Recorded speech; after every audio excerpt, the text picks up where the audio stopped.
দেবনাগরী লিপির সাহায্যে দেশজুড়ে যোগাযোগের মাধ্যম রূপে হিন্দিকেই রাজভাষা হিসেবে গড়ে তোলা হবে।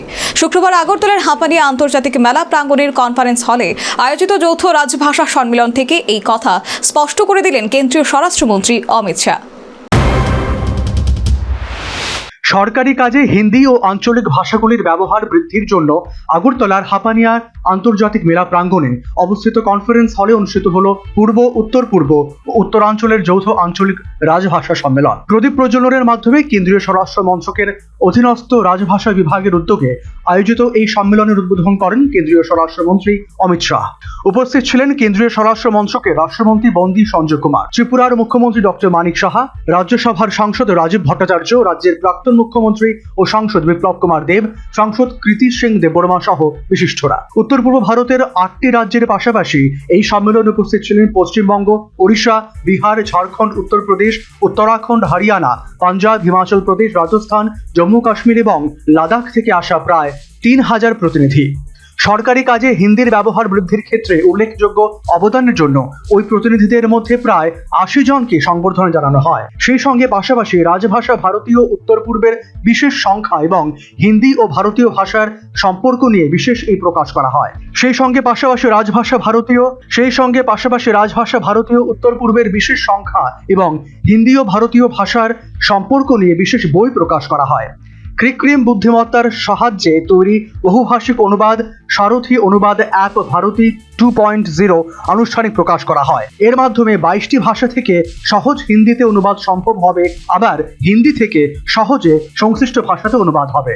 এর ফলে দেশের মধ্যে ভাষাগত ব্যবধান অনেকাংশে দূর হবে বলেই আশা প্রকাশ করেছে রাজভাষা বিভাগ।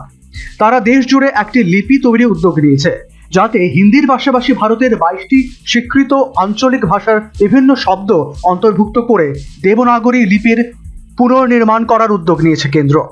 2047 সালে যে বিকশিত ভারত গড়ার স্বপ্ন বর্তমান সরকার দেখছে, তা বিদেশি ইংরেজি ভাষার পরিবর্তে দেশীয় হিন্দি ভাষা ব্যবহার করেই পূরণ করার স্বপ্ন দেখছে তারা। শুক্রবার যৌথ রাজভাষা সম্মেলন থেকে তা স্পষ্ট করে দিয়েছে কেন্দ্রীয় স্বরাষ্ট্র মন্ত্রক। বিষয়টির তাৎপর্য অনুধাবন করে গুরুত্বপূর্ণ এই সম্মেলন ত্রিপুরায় আয়োজন করার জন্য কেন্দ্রীয় স্বরাষ্ট্রমন্ত্রী অমিত শাহকে ধন্যবাদ জ্ঞাপন করেন মুখ্যমন্ত্রী ডক্টর মানিক সাহা। সেই সঙ্গে কেন্দ্রীয় স্বরাষ্ট্র মন্ত্রকের রাষ্ট্রমন্ত্রী বন্দি সঞ্জয় কুমার তেলেগু ভাষী হলেও তিনি যেভাবে হিন্দি ব্যবহারে পারদর্শী হয়ে উঠেছেন তার ভূয়সী প্রশংসা করেন। সেই সঙ্গে দাবি করেন, হিন্দিকে রাজভাষা হিসেবে ব্যবহার করার যে উদ্যোগ কেন্দ্রীয় সরকার নিয়েছে তা নাগরিকদের ঐক্যবদ্ধ করার পাশাপাশি দেশকে সামনের দিকে এগিয়ে নিয়ে যাবে। এই সম্মেলন সফলভাবে আয়োজন করার জন্য রাজভাষা বিভাগের পাশাপাশি ত্রিপুরার প্রশাসনিক আধিকারিকদের ধন্যবাদ জ্ঞাপন করেন তিনি। সেই সঙ্গে বিরোধী যারা হিন্দিকে জোর করে চাপিয়ে দেওয়ায় অভিযোগ কেন্দ্রীয় সরকারের বিরুদ্ধে করছেন, তাদের বিষয়টি বুঝিয়ে মন্তব্য করার পরামর্শ দেন। মুখ্যমন্ত্রী দাবি, উত্তর পূর্ব ভারতের মানুষ হিন্দিকে রাজভাষা হিসেবে দেখতে চাওয়ার পাশাপাশি এখানকার আঞ্চলিক ভাষাগুলির ব্যবহারও বৃদ্ধি করতে চায়। प्लेन भरा हुआ है और मैंने देखा सभी इस सम्मेलन में आने के लिए सब बुक किए हुए हैं और खबर मिला है त्रिपुरा में रूम ही नहीं है, सब होटल भरपूर है। और मैं मेरे आदमी मेरे साथ में 2-4 आदमी थे, तो बहुत ही अच्छा लगा। इतना बड़ा एक सम्मेलन त्रिपुरा में हुआ है और इसका श्रेय माननीय गृह मंत्री जी को जाता है और मैं इतना खुश हूँ कि ऐसा सम्मेलन त्रिपुरा में हो रहा है। राजभाषा विभाग गृह मंत्रालय द्वारा पूर्व, उत्तर पूर्व और उत्तर क्षेत्र से संयुक्त क्षेत्रीय राजभाषा सम्मेलन का आयोजन आज अगरतला में हमारे जो ऑफिसर्स यहाँ चीफ सेक्रेटरी से शुरू करके हमारे डीजी साहब से शुरू करके सभी ऑफिसर्स ने जिस तरह काम किया और इसको ये भव्य ढंग से ये सम्मेलन हो, इन्होंने बहुत ही मेहनत किया। मैं इसलिए इन लोगों को मैं धन्यवाद देना चाहता हूँ। सरकारी विभाग और कार्यालय और बैंकों में हिंदी के उपयोग का बढ़ावा देने के लिए एक मंच के रूप में राजभाषा सम्मेलन का असाधारण महत्व है। आज यहाँ पर हम लोग देख चुके थे, यहाँ पर बैंक से शुरू करके बहुत लोग को ये राजभाषा को सामने ले जाने के लिए उनको माननीय गृह मंत्री जी पुरस्कृत किए, हम भी किए और बहुत ही अच्छा लग रहा है। इस तरह पूरा देश में राजभाषा को लेके आगे बढ़ना चाहिए। और मैं समझता हूँ इसके लिए हम सब जानते हैं ये जानी पहचानी भाषा के उपयोग से सरकार और जनता के बीच जो मजबूत रिश्ता बनता है ये बहुत महत्वपूर्ण है और इस प्रयास में हिंदी की भूमिका हमेशा सशक्त रही है। मैं समझता हूँ सरकारी योजना तो सभी नागरिकों को प्रभावी ढंग से पहुंचाना जरूरी है ताकि सबको समान अवसर और सुविधा मिल सके। भारत विभिन्न भाषाओं का देश है। हिंदी दुनिया के सबसे बड़े लोकतंत्र की भाषा है और विविधता के एकजुट करती है।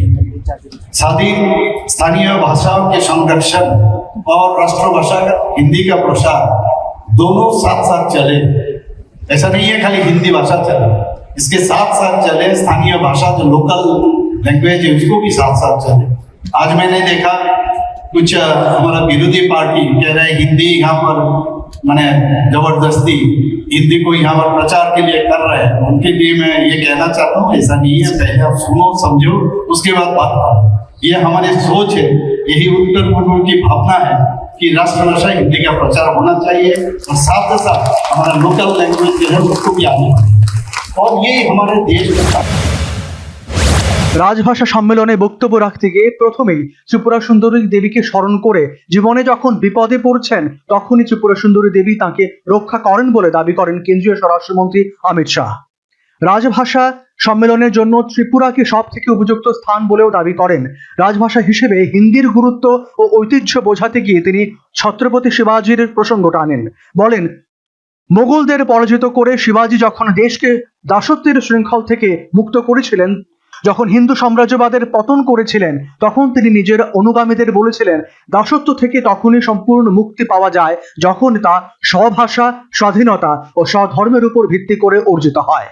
দেশ জুড়ে অনেকে অভিযোগ করছে যে হিন্দিকে জোর করে অন্য ভাষার উপর চাপিয়ে দেওয়ার চেষ্টা হচ্ছে, কিন্তু এই অভিযোগ সম্পূর্ণ ভিত্তিহীন। কারণ হিন্দি ও ভারতের অন্যান্য আঞ্চলিক ভাষা একে অপরের সঙ্গে দৃঢ় বন্ধনে আবদ্ধ, তাই তাদের মধ্যে লড়াই হওয়ার কোনো সম্ভাবনাই নেই। বিশ্বের যে সমস্ত দেশ উন্নত করছে তারা নিজেদের ভাষার উপরও ভিত্তি করে উন্নতির সোপানে উপরে উঠছে।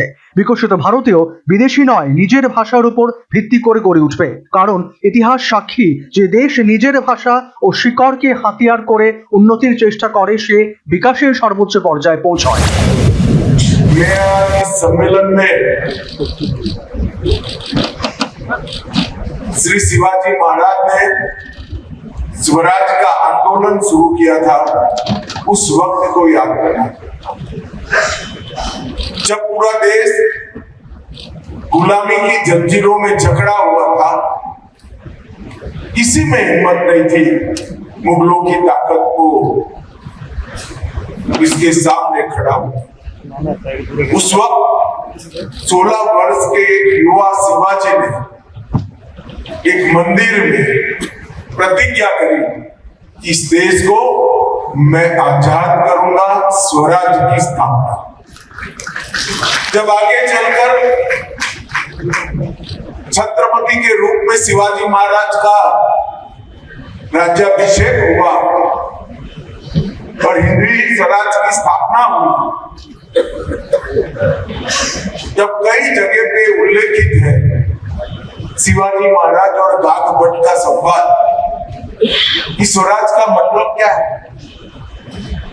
स्वराज का मतलब सिर्फ शासन नहीं, स्वराज का मतलब होता है स्वभाषा, स्वराज और स्वधर्म, इन तीनों मिलकर स्वराज। और आज हमारे संविधान निर्माताओं ने शायद यहीं से प्रेरणा लेकर हिंदी को देश की राजभाषा बनाने का निर्णय किया होगा, जो आज हमें स्व की ओर वापिस ले जाने की एक बहुत बड़ी आंदोलन बनकर हमारे सामने हिंदी उभरी। मित्रों, कई सालों तक हिंदी के लिए अपप्रचार कि हिंदी थोपी जाती। अरे भाई, थोपना क्या? हिंदी और स्थानीय भाषाओं के बीच में कभी झगड़ा हो ही नहीं सकता, क्योंकि वो तो एक ही माँ की दो बहनें हैं जो एक साथ पली बड़ी और आगे। हिंदी की कभी स्पर्धा बंगाली से नहीं हो सकती, गुजराती से नहीं होती, तमिल, तेलुगु, मलयाली से नहीं हो सकती। हिंदी ये सभी भाषाओं की सखी है, और जब हिंदी को बढ़ावा मिलता है तो अपने आप ये सारी भाषाएं मजबूत होती है, सारी भाषाओं को ताकत। मगर मुझे आनंद है कि 10 साल में ये अपप्रचार ने बिल्कुल अपना स्थान देश में खो दिया, और नरेंद्र मोदी जी के नेतृत्व में पूरा देश स्वभाषा सीखकर, स्वभाषा अपनाकर आगे बढ़ने का संकल्प लेकर आज मजबूती के साथ ये भी अपप्रचार हुआ कि अपनी भाषाओं का बढ़ावा देंगे तो हम विकास से दूर हो गए, अनुसंधान से दूर हो गए, विश्व में अलग थलग पड़ गए। जो ये लोग कहते हैं उनको मैं पूछना चाहता हूं, जर्मनी हो या जापान, कोरिया हो या फ्रांस, रसिया हो या चीन, इस सभी भाषाओं में पढ़ाई लिखाई से लेकर रोजिंदे व्यवहार तक और अनुसंधान तक सारा ज्ञान अपनी अपनी भाषा में ही समाहित किया और अपनी भाषा में अपने देश को चलाया, और ये सारे देश विश्व के विकसित देशों की। कोई भी देश की अपनी भाषा उसको विकास से महरूम नहीं रख सकते, विकास से दूर नहीं ले जा सकते। जो भी देश अपनी भाषा में अपना व्यवहार करता है उसका विकास अधिक होता है, क्योंकि किसी भी बच्चे को। সম্প্রতি রাজ্য জুড়ে ককবরক ভাষায় রোমান লিপির দাবিতে ফের সরব হয়েছে বিজেপি সরকারের জোট শরিক ত্রিপুরামথা ও আইপিএফটি। এই বিষয়ে মুখ্যমন্ত্রী ডক্টর মানিক সাহাকে লাগাতার আক্রমণও করছে। রাজভাষা সম্মেলনের মঞ্চ থেকে সেই বিষয়ে বার্তা দিলেন কেন্দ্রীয় স্বরাষ্ট্রমন্ত্রী। কারো নাম না করে এ বিষয়ে অমিত শাহ বলেন, কেউ কেউ দেবনাগরীর পরিবর্তে অন্য লিপি চালুর দাবি করছেন। তাদের কাছে আমার অনুরোধ, উত্তর পূর্ব ভারতের অন্যান্য রাজ্যের মানুষদের মতো ত্রিপুরার নাগরিকদেরও দেবনাগরী লিপিকে মেনে নেওয়া উচিত, কারণ আমাদের পরিচয় আমাদের নিজেদের দেশীয় লিপি দিয়ে তৈরি করা উচিত, বিদেশি লিপি দিয়ে নয়। তাই ত্রিপুরার সব নাগরিকের কাছে আবেদন জানাবো, এই বিষয়ে একমত হয়ে ঐক্যবদ্ধভাবে দেশকে উন্নতির শিখরে পৌঁছে দিন। अलग दिशा में भी मांग कर रहे हैं। मेरे सभी से विनती है कि पूरे नॉर्थ ईस्ट की लगभग सभी स्थानीय भाषाएं, बोलियां नागरी लिपि को स्वीकार कर चुकी है। त्रिपुरा ने भी नागरी लिपि को स्वीकार करना चाहिए और आग्रह के साथ अपनी आइडेंटिटी को मजबूत।